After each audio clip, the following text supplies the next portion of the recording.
धन्यवाद पाओ प्रभु तमे शक्ति को मध्य से पराजय करिब। Hallelujah praise Lord. आज मंद शक्ति को पराजय करबा निमंते हमर सर बहुमूल्य समय देइछन्ती समस्त को से खाद्य देबे आ हृष्ट पुष्ट करिवे।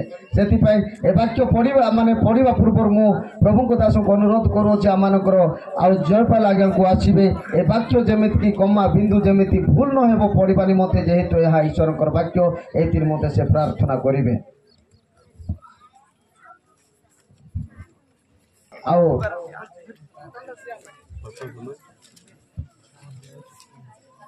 निरंजन आज्ञा अछंती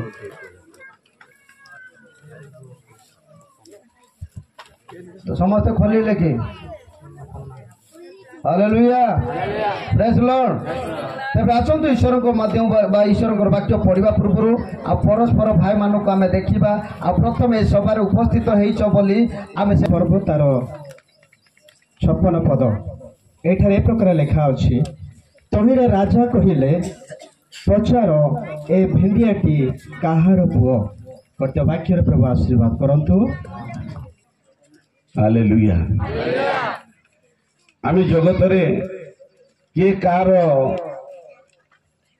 पुओ किबा झियो हे पारू किंतु तांकर रक्त रे आमे समस्ते तांकर पुत्र अटु। Praise the Lord. कारण से एकमात्र पिता आ समस्ते आमे तांकर पुत्र। Praise the Lord.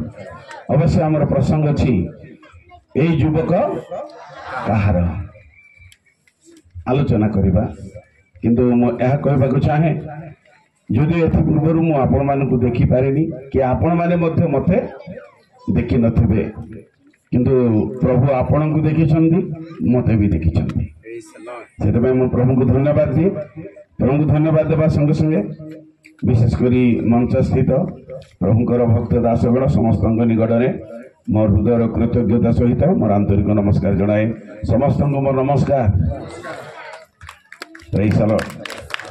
Hallelujah hallelujah hallelujah. जगत रे पुणी आमने फोपड़ा जाइथिलु माने फिंगा जाइथिलु किंतु प्रभु तांकर रक्त रे हमको साउटिले। हालेलुया। आमान को स्वर्ग राज्यर प्रजा करिसंती। जदि जगत रे अछु किंतु आमे स्वर्ग राज्यर गोटे गोटे प्रजा अटु। प्रभुंकर वाक्यर प्रमाणे ए जगत आम पाई विदेशी अटे। जमती जड़े लोक कुणिया वर्तमान आम गोटे जगह को आसी गोटे प्रकार कुणिया आसी किंतु आम समस्ते मिसिकी जगत को कुणिया आसी तेणु जगत कुणिया लोक बेसी समय घरे रहिब नाही। तेबे परमेश्वर आमानक पई अनंत कालीन गृह प्रस्तुत करिसंती। हालेलुया। सेही गृह को जीवा पई ए खरारे भी बसिछु। परमेश्वर विभिन्न दास मानक दे परमेश्वर वाक्य आम शुणुचु। से वाक्य जब आम शुणी जीवन में ग्रहण करवा तेरे अवश्य आम से राज्यर नागरिक हो राज्य प्रवेश करवा। कारण जे आम निमंते दिन 9 घंटा ठारू दिन 3 घंटा पर्यंत झुली थिले। हालेलुया। केवल तांकर लक्ष्य अछि जेपरि आम विनष्ट न होई अनंत जीवन पाइबा एवं से राज्यर लोक हेबा। कारण जीशु इस्करित जिहुदा विषय कहले एही लोक जन्म ही नथिले भल होता जेहेतु से विनाशर संतान ही गले। तेणु प्रभु आम को यही जगत में थाऊ थाऊ जेपरि आम ईश्वर संतान ही ईश्वर राज्य को जीवा से अनुग्रह आम प्रदान करंतु। आसंतु इस समय मो पदे प्रार्थना करी आउ प्रार्थना पर परमेश्वर वाक्य आलोचना करवा। हालेलुया। समस्त आखि बंद करेंगे कई क्या देखिए कई क्या देखिए नहीं। हालेलुया। आमे समस्त कहवा मने मने प्रभु मते वाक्य दियो प्रभु मते वाक्य दियो। कारण परमेश्वर वाक्य अति आश्चर्य। से वाक्य मनुष्य को नुआ करे। से वाक्य जड़े व्यक्ति की ईश्वर राज्य में प्रवेश कराए। Hallelujah. Hallelujah. Hallelujah. Hallelujah. Hallelujah. समस्त वाक्य प्रति मनोयोगी हेबा अन्य मनस्क हेबा नहीं से दिन जितेबले लुदिया पाउलंकर वाक्य शुणिले परमेश्वर तार हृदय फिटाई देले परमेश्वर वाक्य परि शक्ति अच्छी आमर हृदय जिते कठिन हेउना काहीकि वाक्य जब आम हृदय को आघात करिबो आमको भांगी चुरमार करी नूतन भाव में गढ़ हालेलुया वाक्य रूपी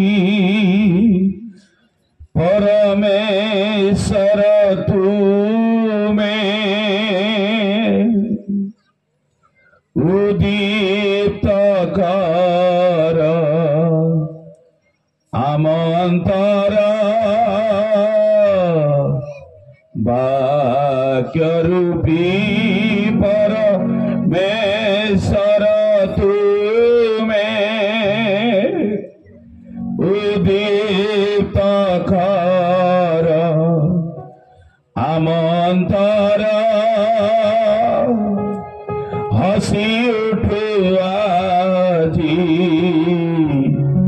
शुष्क पराण हालेलुया तुमर वाक्य शुष्क प्राण को संजीवित करे तुमर वाक्य शुष्क अस्थि की महती सेना करे तुमर वाक्य विच्छिन्न हो जाइथिबा जीवन को संग्रहित करे तेणु तुमको धन्यवाद दूचु ये स्वर्गस्थ पिता ये पवित्र आत्मा तुम्हें आम मध्य विचरण कर तुम वाक्यर निगूढ़ता आम मध्य प्रकाश कर जेपरी तुम वाक्य आम आपण हृदय रखिबू जीवन में कार्य साधन करी तुम गौरवर कारण हवाक पारे एपरी अनुग्रह कर तुम वाक्य क्षुधारे तृषारे तुम वाक्यर शक्ति आम प्रत्येक को आबद्ध कर जेपरी मैंने तुम पछे पछे चलू ये अनुग्रह कर महिमा गौरव तुमर जीसुଙ୍କ नाम रे मांगिलु पिता आमेन प्रेज द लॉर्ड समस्त टिके कहबा हालेलुया दुईटी हस्त उत्तोलन करी कहबा हालेलुया हालेलुया हालेलुया जोर टिके कर ताली प्रभु के पास प्रेज द लॉर्ड हालेलुया भजा भाई माने टिके सहायता करबे कहूछि यारे मन नबल घेन कृपा सिंधु चरणे कर तु ध्यान करताली कहूछि यारे मन नबल घेन कृपा सिंधु चरणे कर तु ध्यान कृपा सिंधु चरणे कर तु ध्यान करुछु केळु जुगे केओ भरोसा कह से सरे तोर हेब कि दशा करिछु कଳି जुगे केउ भरोसा कह से सरे तोर हेब कि दशा खोजिलु नाही दिने मुक्ति पथ खोजिलु नाही दिने मुक्ति पथ फल संसारे सदा होइलु रत फल संसारे सदा होइलु रत उपाय हराइले हेबु विनाश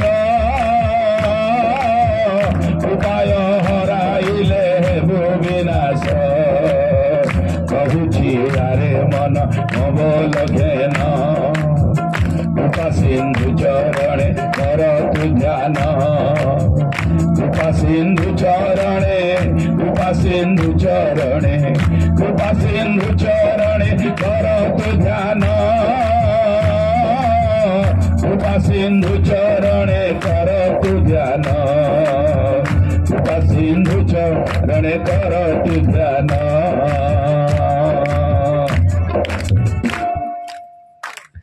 ପ୍ରେଜ୍ ଦ ଲର୍ଡ। ଏଇଟା ତ ଗୋଟେ ପୌରାଣିକ ଗୀତ। ପ୍ରେଜ୍ ଦ ଲର୍ଡ। ଆସନ୍ତୁ ଆମେ ପରମେଶ୍ୱରଙ୍କର ବାକ୍ୟ ଭିତରକୁ ଯିବା। ଆଜି ଯୋଉ ଅଂଶଟି ନିରୂପଣ କରାଯାଇଛି ଆଉ ତାହା ଆମେ ଶୁଣିଛୁ ପଠନ କରି, ଆଉ ତାହା ହେଉଛି ପ୍ରଥମ ସାମୁଏଲ 17 ପର୍ବର 56 ପଦ।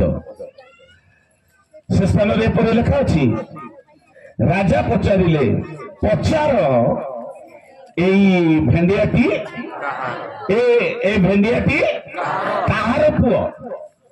ଏ ପ୍ରଶ୍ନ ବଡ ଆଶ୍ଚର୍ଯ୍ୟ ଆଜ୍ଞା। ରାଜା ପଚାରୁଛନ୍ତି ଅବନରକୁ, ପଚାର ଏ ଭେଣ୍ଡିଆଟି କାହାର? ଏ କିଏ? ତାର ଆଡ୍ରେସ୍ ଜାଣିବାକୁ ରାଜା ଚାହୁଁଛନ୍ତି, ତାର ଠିକଣା ଜାଣିବାକୁ ଚାହୁଁଛନ୍ତି। ପ୍ରିୟ ଭାଇ ଭଉଣୀ ମାନେ, ତାଙ୍କ ବିଷୟରେ ଯେବେ ଆଲୋଚନା କରିବା ତ ବାଧ୍ୟରେ ନା। ରାଜା ଆଶ୍ଚର୍ଯ୍ୟ ହଉଛନ୍ତି ସେ ଯୁବାକୁ ଦେଖି, ସେ ଭେଣ୍ଡିଆକୁ ଦେଖି ରାଜା ଆଶ୍ଚର୍ଯ୍ୟ ହୋଇ ପଚାରୁଛନ୍ତି, ଏଇ ଭେଣ୍ଡିଆଟି କାହାର? ଏଇ ଯୁବକଟି କାହାର? ପ୍ରିୟ ମୋର ବାପା ମା ଭାଇ ଭଉଣୀ ମାନେ, ତାର ପ୍ରକୃତ ଅର୍ଥ ହଉଛି ପରମେଶ୍ୱର ଯେତେବେଳେ ଜଣେ ଲୋକଙ୍କୁ ଅଧିକାର କରିବେ, ପରମେଶ୍ୱରଙ୍କର ଆତ୍ମା ଯେତେବେଳେ ଜଣେ ଲୋକଙ୍କ ଉପରେ ଅଧିଷ୍ଠାନ କରିବ, ଜଗତ ତାକୁ ଚିହ୍ନି ପାରିବ ନାହିଁ। ପ୍ରେଜ୍ ଦ ଲର୍ଡ। କାରଣ ଯୀଶୁ ଜଗତରେ ଥିଲାବେଳେ କଥା କହିଲେ, ଜଗତ ତାକୁ ଚିହ୍ନେ ନାହିଁ କି ଜଗତ ତାଙ୍କୁ ଜାଣେ ନାହିଁ। ତେବେ ଦାଉଦଙ୍କୁ ଯେ ରାଜା ଜାଣି ନାହାନ୍ତି, ତାର ସେମିତି ମାନେ ନୁହଁ। କେମିତି ମାନେ ନୁହଁ? ଯେତେବେଳେ ଗଲିଆଦ ଇସ୍ରାଏଲ ଲୋକମାନଙ୍କର ବିରୁଦ୍ଧରେ ହୁଙ୍କାର କରୁଛି, ଡାକ ପକାଉଛି, କିଏ ଇସ୍ରାଏଲ ଲୋକ ମଧ୍ୟରେ ଅଛ, ଆସ ମୁଁ ତା ସହିତ ଯୁଦ୍ଧ କରିବି। ସେତେବେଳକୁ ରାଜା ଏବଂ ସମସ୍ତେ ଲୁଚୁଛନ୍ତି, କେହି ଗଲିଆଦର ସାମ୍ନା କରି ପାରୁନାହାନ୍ତି। କିନ୍ତୁ ଦାଉଦ ଯେତେବେଳେ କଥା ଶୁଣିଲେ, ଗଲିଆଦର ହୁଙ୍କାର ଶୁଣିଲେ, ଗଲିଆଦର এই আওয়াজ শুনিলা পরে পচারিলে, এ কিଏ? জীবিত পরমেশ্বরଙ୍କର ଲୋକମାନଙ୍କୁ ତୁଚ୍ଛ କରୁଛି, ଏ କିଏ? ସେତେବେଳେ ଲୋକମାନେ କହିଲେ, ବାବୁ ତାଙ୍କ କଥା କହୁନା, ଏତେ ଦିନ ହେଲାଣି ଆମେ ତାଙ୍କ ସାମ୍ନାକୁ ଯାଇପାରୁନୁ। ତାର ଆବାଜ ଶୁଣିଲେ, ତାର ରଡି ଶୁଣିଲେ, ତାର ଚିତ୍କାର ଶୁଣିଲେ ଆମେ ତାଙ୍କ ସାମ୍ନାକୁ ଯାଇପାରିଲୁ। ସେତେବେଳେ ଦାଉଦଙ୍କ ପାଖରେ ପରମେଶ୍ୱରଙ୍କର ଆତ୍ମା ଅଛନ୍ତି। ପ୍ରେଜ୍ ଦ ଲର୍ଡ। ସେତେବେଳେ ପରମେଶ୍ୱରଙ୍କର ଆତ୍ମା ତାଙ୍କ ସଙ୍ଗରେ ଅଛନ୍ତି। କାରଣ ଯଦି ମୁଁ ତାର ପରମୁହୂର୍ତ୍ତରେ କହିବି, କିନ୍ତୁ ଏତେବେଳକୁ କହିବି, ଦାଉଦ ଯଦିଓ ସେତେବେଳେ ଏତେ ଛୋଟ ପିଲା, କାରଣ ତାଙ୍କ ସହିତ ଯେତେବେଳେ ଯୁଦ୍ଧ କରିବା ପାଇଁ ଦାଉଦ ଇଚ୍ଛା କରୁଛନ୍ତି, ସେତେବେଳେ ସାଉଲ କହିଲେ, ନା ନା ନା ନା ନା, ତୁମେ ତାଙ୍କ ସହିତ ଯୁଦ୍ଧ କରିପାରିବ ନାହିଁ, କାରଣ ତୁମେ ବାଳକ, ତୁମେ ଯୁଦ୍ଧ କରିପାରିବ ନାହିଁ, କାରଣ ସେ ଗଲିଆଦ, ସେ ଯୋଦ୍ଧା। କିନ୍ତୁ ଦାଉଦ କହିଲେ, ମୁଁ ଯିବି, ତାଙ୍କ ସହିତ କଣ କରିବି? ଯୁଦ୍ଧ କରିବି। ତାଙ୍କ ପାଇଁ କାହାରି ହୃଦୟ ନିରାଶ ନ ହେଉ, ମୁଁ ଯୁଦ୍ଧ କରିବି।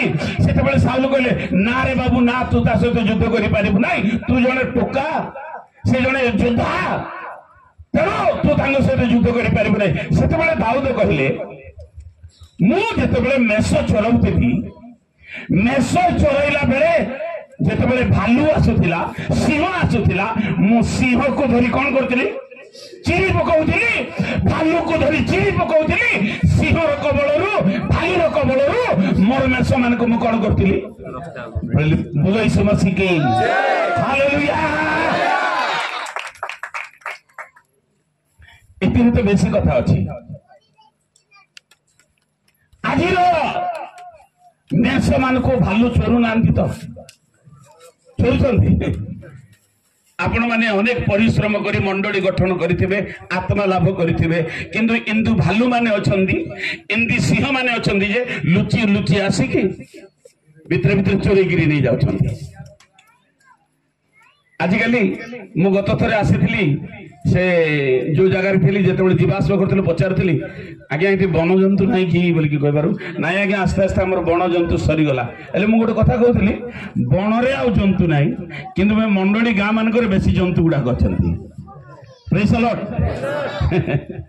तेरे से जा हो ये तो गोटे बिब्लिकली अर्थ आम शिक्षा निमंते किंतु प्रैक्टिकली भाव में दाऊद कहले मु सिंह को मारी भालू को मारी प्रेज द लॉर्ड से कहले से तुलन में ये केते मुझे सहित कौन करी युद्ध करी बोले यीशु मसीह की से राजा भल कर अणइले देखा छोट दुसुची किंतु तार आकार टे बड़ अच्छी तेरे जातु आउ से कहले मु युद्ध को जीवी किंतु गोटे कथा बाइबल रे नाही नाटक रे गोटे कथा आपण माने सुनिथिबे रंग प्रांगण को जीवार बाट मते देखांती बोली कि कहले प्रेज द लॉर्ड रंग प्रांगण माने युद्ध पड़िया को जीवार बाट आज ख्रीस्टीय विश्वासी माने युद्धर रास्ता जानबार अछि नले खाई पकाइबे आपण मानकू आज प्रभुंर लोक माने युद्धर रास्ता जानबार अच्छी आज युवक माने युद्धर रास्ता जानबार अच्छी युद्धर अस्त्र धरबार अच्छी युद्ध करिवार सूत्र जानबार अच्छी प्रेज द लॉर्ड तेरे मोर प्रिय भाई बहन माने से साउल कहले जानतु किंतु जेतेबेले जानतु बोली कि कहला परे 16 पर्वर 39 पद टिके पढ़ंतु तो से प्रथम सामुएल 16 पर्वर 39 39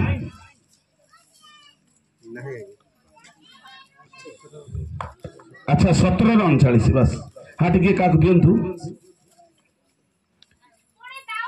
हाँ हाँ खड़ग बांधी जाड़ीबा चेष्टा कले तापरे परख करि नथिल तापरे तो साउल को कहिले मु एही देशरे जाय न पारे कारण मु से सब परख करि नाही दरकार गोटे पद सेठी लेखा अछि जेतेबेले साउल दाऊद को युद्ध को जीवा पाई गोलियत सामने को जीवा पाई अनुमति देले तबे से कहले तुमे खाली रे जाओनी ए अस्त्र पिंधिकरी ए बेश पिंधिकरी जाओ दाऊद से बेश पिंधिले आ कहले मु ए बेश रे जाई गोलियत सहित युद्ध करिबी करि पारिबी नाही दाऊद कहले मु ए बेश रे गोलियत सहित युद्ध करि पारिबी नाही गोटे गीत अच्छे आपण मैंने जानी ना बेसटी को बदलाई किला पाइबू भाई बेसटी को बदलाई अंतरण बदलिले अंतरण बदलिले सरगे न पारू जाई बेसटी को बदलाई किला पाइबू भाई बेसटी को हालेलुया दाऊद कहले ए देशरे मु गोलियत सहित युद्ध करि पारिबी नाही ख्रिस्टियन माने बेश पिंधिकी शैतान को जय करि पारिबा नाही आज्ञा बेश नाही हालेलुया जे यीशु को पिंधब से ही गोलियत को जय करिबो जे यीशु को पिंधब कारण पाउल कहले तार 13 पर्व रोमियो पुस्तक 13 पर्वर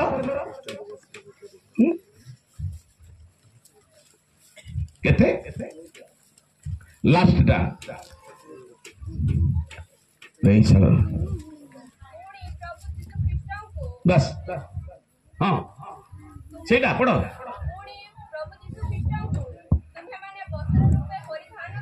आज्ञा बेश पिंधि जो शैतान को जय करि पारिबो नाही जे यीशु को पिंधिची से ही शैतान को जय करिबो मनोযোগ टिके हुंतु ଦାଉଦ କହିଲେ ମୁଁ ଏ ବେଶରେ ଯୁଦ୍ଧ କରିପାରିବି ନାହିଁ। ପ୍ରେଜ୍ ଦ ଲର୍ଡ। କାରଣ ସେ ବେଶ ପିନ୍ଧିବା ପୂର୍ବରୁ ସେ ଯୀଶୁଙ୍କୁ ପିନ୍ଧିଛନ୍ତି ବୋଲି ତାର ପ୍ରମାଣ ଅଛି। ଆପଣ ସେଇ ପ୍ରଥମ ସାମୁଏଲ 16 ପର୍ବର ଆପଣ ଦେଖିବେ। ହାଲେଲୁୟା। 12 ପଦରେ ଲେଖା ଅଛି, ତହିଁରେ ସେ ଲୋକ ପଠାଇ ତାହାଙ୍କୁ ଅଣାଇଲେ। ସେ ଇସପ কি বর্ণ? হালেলুয়া। সে ইসপ আর রক্তবর্ণ। রক্তবর্ণ বলে কেমতি আজ্ঞা? কারণ কাহিকি সাউল দাউদକୁ চিহ୍ନି ପାରୁନାହାନ୍ତି? କାରଣ ସେତେବେଳକୁ ତାର ରୂପ ରେଖ ଅଲଗା ହେଇଯାଇଛି। ପ୍ରେଜ୍ ଦ ଲର୍ଡ। ଯୀଶୁଙ୍କର ରକ୍ତ ଯାଙ୍କ ପାଖରେ ରହିବ, ସେ ଅଲଗା ପ୍ରକାର ଦେଖାଯିବ ଆଜ୍ଞା। ପ୍ରେଜ୍ ଦ ଲର୍ଡ। ହାଲେଲୁୟା। ମୁଁ ଗୋଟେ ବହିରେ ପଢୁଥିଲି ଆଜ୍ଞା, ମାନେ ଟିକେ ଶୁଣନ୍ତୁ। ମୁଁ ଗୋଟେ ବହିରେ ପଢୁଥିଲି, ପାଉଲଙ୍କୁ ଯେତେବେଳେ ରୋମରେ ମାରିବା ପାଇଁ ନେଉଛନ୍ତି, ନିର୍ଦ୍ଦିଷ୍ଟ ସ୍ଥାନକୁ ନିଆଗଲା। ରୋମର ଜଣେ ଲୋକ ଯେତେବେଳେ ଖଡ୍ଗ ଉଞ୍ଚେଇଛନ୍ତି ତାଙ୍କୁ ହାଣିବା ପାଇଁ, ସେ ମୁଣ୍ଡ ଏମିତି ନୁଆଇଲେ। ମୁଣ୍ଡ ନୁଆଇଲା ବେଳେ ପୁଣି ଏ ବେକ, ଯୀଶୁଙ୍କର ବେକ ଦେଖାଗଲା ଆଜ୍ଞା। ପ୍ରେଜ୍ ଦ ଲର୍ଡ। ସେ ପାଉଲଙ୍କର ବେକ ଦେଖୁନାହାନ୍ତି, କିନ୍ତୁ ହାଣିଲା ବେଳକୁ ନୁଆଇଛନ୍ତି, ସେତେବେଳକୁ ଏଇଟା ଯୀଶୁଙ୍କର ବେକ ବୋଲିକି ସେ ଜାଣୁଛନ୍ତି। ହାଲେଲୁୟା। ସେ ରକ୍ତବର୍ଣ୍ଣ, ସୁନୟନ, ଦେଖିବାକୁ ସୁନ୍ଦର ଆଜ୍ଞା। ଏ ସୌନ୍ଦର୍ଯ୍ୟ ପାଉଡରରେ ନା, ସ୍ନୋରେ ନା, ଅତରରେ, ପରମେଶ୍ୱର ହିଁ ସୌନ୍ଦର୍ଯ୍ୟ ଅଟନ୍ତି। କାରଣ ଗୀତ ସଂହିତା 90 ପର୍ବର ତାର 17 ପଦରେ ପରେ ଗୋଟେ କଥା ଅଛି, ସଦାପ୍ରଭୁଙ୍କର ସୌନ୍ଦର୍ଯ୍ୟ ଆମ୍ଭମାନଙ୍କ ଉପରେ କଣ କରୁ? ଅଧିଷ୍ଠାନ କରୁ। ସେଇ ଶବ୍ଦ ଟିକେ ହଁ, ବୋଲେ ସେ ମାସିକି ସଦାପ୍ରଭୁଙ୍କର ସୌନ୍ଦର୍ଯ୍ୟ, ସେ ରକ୍ତବର୍ଣ୍ଣ। ଦିନେ ଜଣେ ଲୋକକୁ ବ୍ଲଡ୍ ଦରକାର ପଡିଲା। କଣ ଦରକାର? ଯେତେବେଳେ ଜଣେ ଲୋକ ଅସୁସ୍ଥ ହୁଏ ତାକୁ ବ୍ଲଡ୍ ଦିଆଯାଏ। ଡକ୍ଟର କହେ ତାକୁ ବ୍ଲଡ୍ ଦିଅ। ବ୍ଲଡ୍ ଏବେ ଏବେ ଟିକେ ବହୁତ ଲୋକ ଦେଉଛନ୍ତି। ଆଉ ଯେତେବେଳେ ତାଙ୍କୁ ବ୍ଲଡ୍ ଦରକାର, ସେତେବେଳେ ବ୍ଲଡ୍ ପାଇଁ ଯେତେବେଳେ ଲୋକମାନେ ଖୋଜିଲେ, ସେତେବେଳେ ଜଣେ ପାଳକ କହିଲେ ମୁଁ ବ୍ଲଡ୍ ଦେବି ବୋଲିକି କହିଲେ। ପ୍ରେଜ୍ ଦ ଲର୍ଡ। से ब्लड देले जे ब्लड देला पले डॉक्टर परीक्षा करिवे। डॉक्टर परीक्षा कले ही से ब्लड ताको दिया जीवो। डॉक्टर जेते बेले परीक्षा कले भलो करी से अनैले आउ ए ब्लड कोठु आनिलो बोली कि कहले। ताके डरी गले समस्त ए ब्लड कोठु आनिलो। सेते बेले से माने कहले अरे को सत्य कथा कोठु आनिलो? नहीं आज्ञा आमर जने आज्ञा देले। के से डाको? ताको डाकिले। से कहले आपण कौन करूछंदी? से कहले मु जने ईश्वर को सेवक बोले। से भी जानिनी कोन पे पचारछि बोली। सेते बेले से कहले मु अनेक लोकन को ब्लड देछि किंतु एम्प्टी ब्लड मु काकू देखिनी। सेते बेले पालक कहले संगे संगे ए ब्लड रे जीसु को रक्त मिसी छि आज्ञा बोले। Hallelujah hallelujah. जीसु को रक्त जेबे आपण रक्त रे मिसिबो आपण रक्त वर्ण ही जिबे। तो दाऊदंकर ब्लड रे जीसु को रक्त थिला। हालेलुया। तेणु से की वर्ण? रक्त वर्ण। Praise the Lord. खाउछंती ना प्रभु भोज? काई केते लोक खाउछंती? हाथ टिके उठेबे। धन्यवाद। वर्ष को केथर आगे माने जेतर तले सेतर ना ना आइले बारी पटे केबडे पळौछंती ना डुबो नहीं थिबे किंतु वर्ष वर्ष प्रभु भोज खाइबे नहीं। कारण लिखा अछि जे मो रक्त पान न करे मोर मांस भोजन न करे तार सहित मोर कौन ना ताठारे कौन ना जीवन ना द्वितीय कथा तृतीय कथा लेखा अच्छी जे मोर मांस भोजन करे ना जे रक्त पान करे ना शेष दिन से उठब ना आज्ञा रैप्चर हो पार ना तेणु आपण मैंने ताकू ग्रहण करने को बाध्य।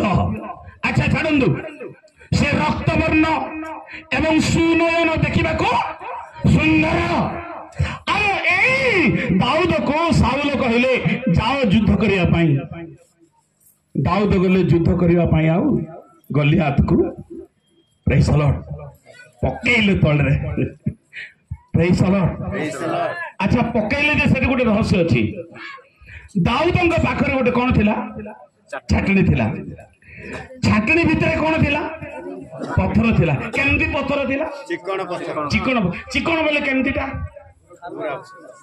पूरा चिक चिक चिक चिक देखा जाउछि नै कि हालेलुया केतना काढले सब लेखा अछि पांचटा तीनटा नहीं दीटा नहीं सातटा नहीं छटा नहीं केतना काढले पांचटा ए पांचटार अर्थ भी अछि बिब्लिकली भाव में मु ताहे कहबा को जाऊ नहीं कि मु एहा कहबा को चाहे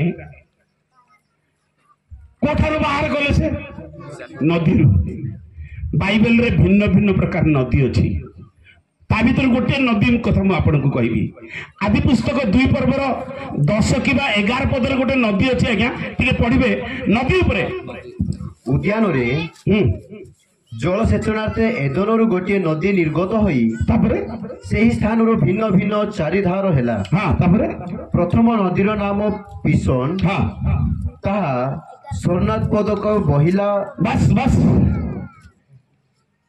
परमेश्वर जो गोटे नदी बाहर कले से नदी रु केतटा धारा हैला गोटे नदी रु 4टा धारा पृथ्वी रे केतटा दिग 4टा दिग ए गोटे नदी रु 4टा दिग बहिला किंतु प्रथम नदी रु कौन उत्पादन होची स्वर्ण माने बोलो यीशु मसीह की ए गुडा कहूची बिब्लिकली निगुड़ विषय गुडा क नदी रु सुना बाहरुची हालेलुया हालेलुया जदि आपण सुना बाहर करबा को हेले से नदी भितरे पसबार अछि आगे माने परमेश्वर वाक्य होछि से सुना आज्ञा दाऊद कहले हजार हजार सुना रूपा ठारू तुमर वाक्य सुना ठारू रूपा ठारू मते ए मूल्यवान है वाक्य एले भितरे जदि पसबो से सुना मिलबो आज्ञा हेले सुना जदि मिलबो आ गोटे कथा कहबी प्रेज द लॉर्ड बोले यीशु मसीह की आज्ञा आपनकर घर को गोटे चोर आसीबो आछंती ना नहीं ना केबेल आसुथिबे कार घर को जाउथुंती ना। अच्छा चोर माने जते बेले गोटे घर को जेबे कोन नेबे आग्रे से मानकर लक्ष्य कोन मूल्यवान जिनिस नेबे सुना आ मूल्यवान जिनिस बाइबल रे जीसु को चोर परी आसीबे बोले लिखा अछि प्रकाश 3:3 रे काटिके पढंतो तो जल्दी ठीक देखो आंबे चोर परी आसियो छु। अच्छा अछि तो पढवा दरकार नै समय इन्वेस्ट करंतो नै केमती परी आसुछु चोर नहंती से किंतु से चोर परे ता भीतर दीटा कथा जीसु केते बेले आसीबे से कथा हमें जानू हमको सर्वदा कोन रे दरकार प्रस्तुत होबा दरकार से चोर माने केते बेले गोटे घर को जिबे जणा नै तेणु ताउची गोटे प्रकार चोर अर्थ जीसु चोर नहंती किंतु चोर परी आसीबे केते बेले आसीबे जणा नै। द्वितीय कथा चोर माने जेते बेले घर को जानती सुना मूल्यवान जिनिस नहंती अरे जगतर चोर माने मूल्यवान जिनिस नेबा को जाउचंदी जीसु स्वर्ग रु आसीबे को जिनिस नेबे हालेलुया हे से मूल्यवान के आमे देबे परमेश्वर को वाक्य रे निजको मूल्यवान करिछु से वाक्य जेबे हृदय रे रखिछु से वाक्य जेबे आपन अंतर रे रहइबो आपन मूल्यवान होतंती तांको रक्त होची मूल्यवान कारण से कौन गोटे गीत गाउछ ना कि से रक्तरे मते किणी छंती रेडी हेतिबार अछि बाबू Praise the Lord. ସେ ରକ୍ତରେ ମତେ କଦଳିଛନ୍ତି, ସେ ମୋ ପାଇଁ ଜୀବନ ଦେଇଛନ୍ତି। ଜଣା ନାହିଁ କି ଗୀତ? ଜାଣନ୍ତି ନା? ମୁଁ କାହାର ନୁହେଁ, ମୁଁ ନାଇଁ ଏମିତି କରିଥାନ୍ତି ନାଇଁ, ଜାଣି ଯାବେ ମୁଁ କାହାର ନୁହେଁ, ମୁଁ କାହାର ନୁହେଁ।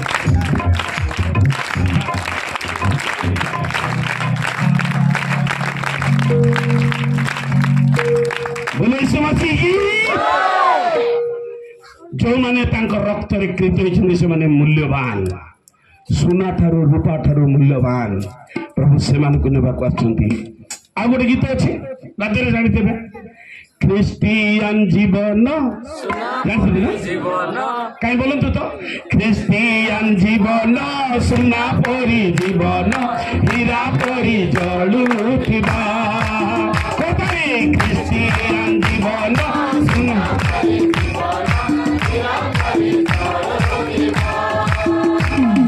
ସେ ଆଲୋକରେ ସାରା ଜଗତ ଚମକି ଯିବ, ସେ ଆଲୋକ ଜଳୁଥିବ। ଖ୍ରୀଷ୍ଟିଆନ ଜୀବନ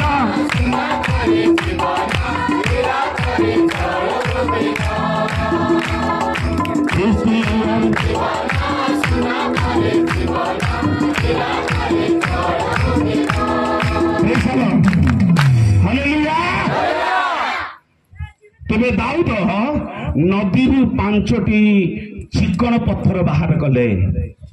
ହାଲେଲୁୟା। ଏ ନଦୀକୁ ଯୀଶୁଙ୍କର ରକ୍ତର ନଦୀ ସହିତ ତୁଳନା କରାଯାଉଛି। ଆପଣ ପ୍ରକାଶିତ ପୁସ୍ତକ 22 ପର୍ବର 1 ପଦରୁ ଯଦି ପଢିବେ ତାର ତଳକୁ ଲେଖା ଅଛି, ପରେ ହାଲେଲୁୟା। ପରମେଶ୍ୱର ବେଳେ ବେଳେ ଗୋଟେ ଗୋଟେ ବାକ୍ୟ ଦିଅନ୍ତି ଆଜ୍ଞା। ପ୍ରେଜ୍ ଦ ଲର୍ଡ। ପ୍ରସଙ୍ଗ ତେଣେ ଥାଉ କିନ୍ତୁ ଆମକୁ ଆବଶ୍ୟକ ବାକ୍ୟ ଦରକାର। ସେଟା ଲେଖା ଅଛି, ଟିକେ 22 ପଦ ଟିକେ ପଢିବେ କି? ପ୍ରକାଶିତ 22:1 ପରେ ମାଇକରେ, ପରେ ମୁଁ ଏକ ନୂତନ ଆକାଶ ମଣ୍ଡଳ ଓ ନୂତନ ପୃଥିବୀ ଦେଖିଲି, ତାପରେ କାରଣ ପ୍ରଥମ ଆକାଶ ମଣ୍ଡଳ ଓ 22:1 ପରେ ସେ ମତେ ଜୀବନଦାୟକ ଜଳର ଗୋଟେ ନଦୀ ଦେଖାଇଲେ। ଟିକେ ଦେଖନ୍ତୁ, ଜୀବନଦାୟକ ଜଳର ଗୋଟେ ନଦୀ ଦେଖାଇଲେ। ଯୋଉ ନଦୀରେ କଣ ଅଛି? ଜୀବନ ଅଛି। ସେ ନଦୀକି ଗଲେ ଜୀବନ ମିଳିବ। ଏମିତି ନଦୀ ଗୋଟେ ଜଣକୁ ପରମେଶ୍ୱର ଦେଖାଇଲେ। ତାପରେ ତାହା ସ୍ଫଟିକ ସଦୃଶ ଉଜ୍ଜଳ, ସ୍ଫଟିକ ସଦୃଶ ଉଜ୍ଜଳ। ସ୍ଫଟିକ ତାମାନେ ସେ ନଦୀ ଲିଟିଲ କ୍ଲିନ୍, ସେ ନଦୀରେ ସଫା, କୌଣସି କଳଙ୍କ ସେ ନଦୀରେ ନାହିଁ। ଆମର ନଦୀ ମାନଙ୍କରେ ଏଡେ ଏଡେ ଗଣ୍ଡି ଥିବ, ମଡ଼ ଯାଇଥିବ, ସେଠି ଦୁନିଆ ଜିନିଷ ସେ ନଦୀରେ ଯାଉଥିବ, କିନ୍ତୁ ଏ ନଦୀ ସେମିତି ନାହିଁ। ବୋଲ ଯୀଶୁ ମସିହ କି ଲାଇଟ୍, ସେ ନଦୀରୁ ଲାଇଟ୍ ବାହାରୁଛି। ୟାର ଅର୍ଥ କଣ ଜାଣିଛନ୍ତି ନା? ୟାର ଅର୍ଥ ହଉଛି ଆଧ୍ୟାତ୍ମିକ ଭାବରେ ନଦୀ କି ଯିଏ ହେଲେ ବି ଯାଇପାରିବେ, ଯାଇପାରିବେ ନା ନାହିଁ? ଯାଇପାରିବେ। କିନ୍ତୁ ସେ ନଦୀ ଭିତରେ ଜଣେ ଲୋକ ଯଦି ପଶିଯିବ, ପାପର କଳା ହେଇକି ପଶିଲା ମାନେ ଯୀଶୁଙ୍କ ରକ୍ତର ଧଳା ହେଇକି ବାହାରିବ ଆଜ୍ଞା। ବୋଲ ଯୀଶୁ ମସିହ କି। କାରଣ ଲେଖା ଅଛି, ତୁମ୍ଭମାନଙ୍କର ପାପ ସିନ୍ଦୁର ବର୍ଣ୍ଣ ପରି ରଙ୍ଗ ହେଲେ ହିମ ପରି କଣ ହେବ? ଶୁକ୍ଳ ବର୍ଣ୍ଣ ହେବ। ହାଲେଲୁୟା। ତେବେ ଦାଉଦ ଏମିତି ନଦୀରୁ 5ଟି ଚିକଣ ପଥର ବାହାର କଲେ। ଏ 5ଟି ଚିକଣ ପଥରର ଆଉ ଗୋଟେ ରହସ୍ୟ କଣ, ମାନେ ପ୍ରଭୁଙ୍କର ଦାସ ମାନେ କଣ ବୋଲିକି କହୁଛନ୍ତି, ଏହା ହଉଛି ଜୀବନର ଗୋଟେ ଗୋଟେ ଅନୁଭୂତି। ପ୍ରେଜ୍ ଦ ଲର୍ଡ। ଅନୁଭୂତି କଣ ମାନେ?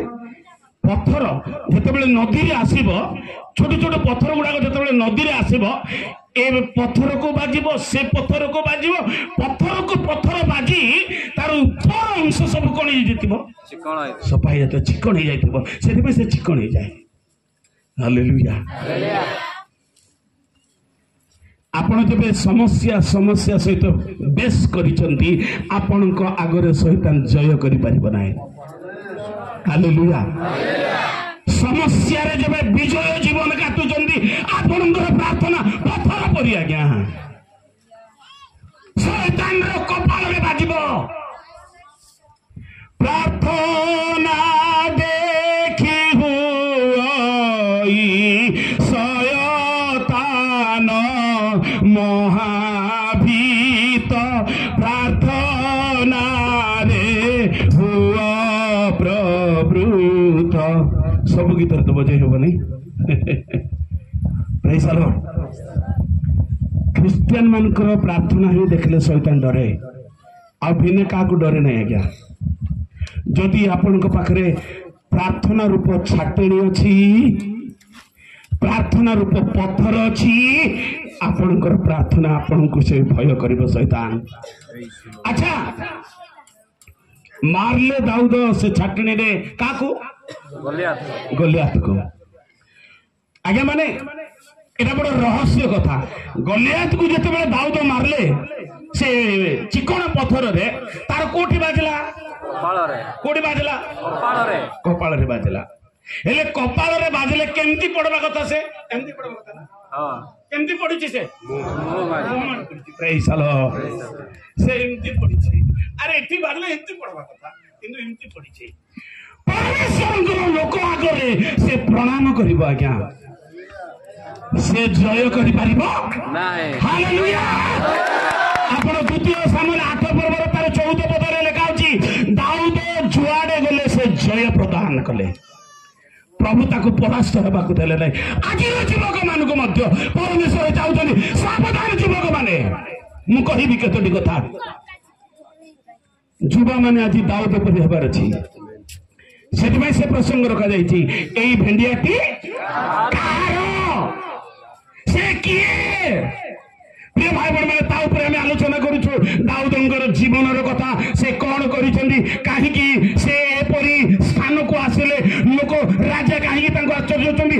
ଯୋଉ ରାଜା କହିଲେ ଯାଅ ଗଲିଆତକୁ ଯୁଦ୍ଧ କର ବୋଲିକି କହିଲେ, ସେ ଯେତେବେଳେ ଗଲିଆତକୁ ମାରି ମୁଣ୍ଡରେ ଗଲିଆତର ମୁଣ୍ଡ ଧରିକି ଆସୁଛନ୍ତି, ସେତେବେଳକୁ ରାଜା ତାକୁ ଚିହ୍ନି ପାରୁ ନାହାନ୍ତି।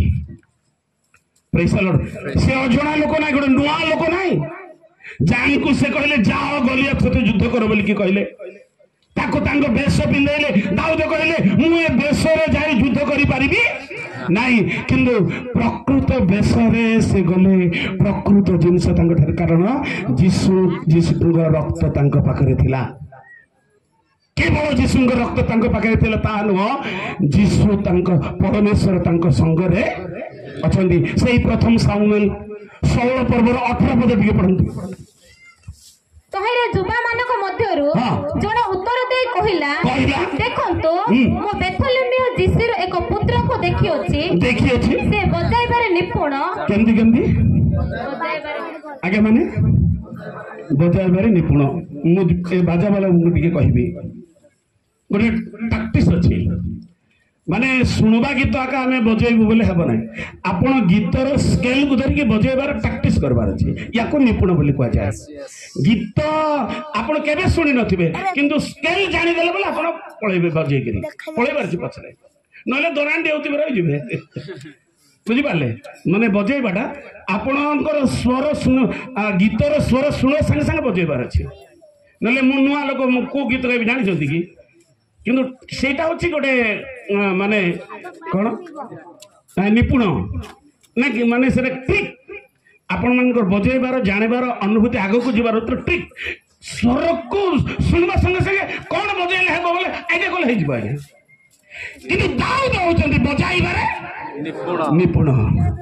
ତାପରେ ଆଉ କଣ ଲେଖା ଅଛି? ସେ ବଜାଇବାରେ ନିପୁଣ ଓ ମହାବିକ୍ରମଶାଳୀ।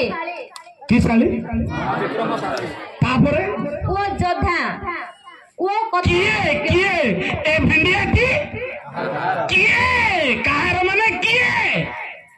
ହଁ, ଏ ଦାଉଦଟି କିଏ? କାହାର? ତେବେ କାହାର ପୁଅ ତ ଯେ ୟା ପାଖରେ କଣ ଅଛି? ପ୍ରେଜ୍ ଦ ଲର୍ଡ। ଆମର ପ୍ରସଙ୍ଗ ଏ କିଏ? ସେ କିଏ ବୋଲେ ସେ ଜଣେ ଯୋଦ୍ଧା, ସେ ଜଣେ ବଜାଇବାରେ ନିପୁଣ, ଆଉ ସେ ଜଣେ ମହା ବିକ୍ରମଶାଳୀ। ତାପରେ ଓ ଯୋଦ୍ଧା। ହଁ, ତାପରେ ଓ କଥାରେ ବିଜ୍ଞ। କଥାରେ ବିଜ୍ଞ। କଥାରେ ବିଜ୍ଞ ମାନେ ଗୋଟେ କଥା ତାର ସ୍ଲିପ୍ ହେବ ନାହିଁ। ଆମେ କଥା ଭାଷା ହେଲା ବେଳକୁ କଥା କଣ ହେଇଯାଉଛି? ଫିଟି ଯାଉଛି କିନ୍ତୁ ଦାଉଦଙ୍କର କଥା ସ୍ଲିପ୍ ନାହିଁ ଫିଟିଯିବ ନାହିଁ 100% ତାର କରେକ୍ଟ କଥା ବସା।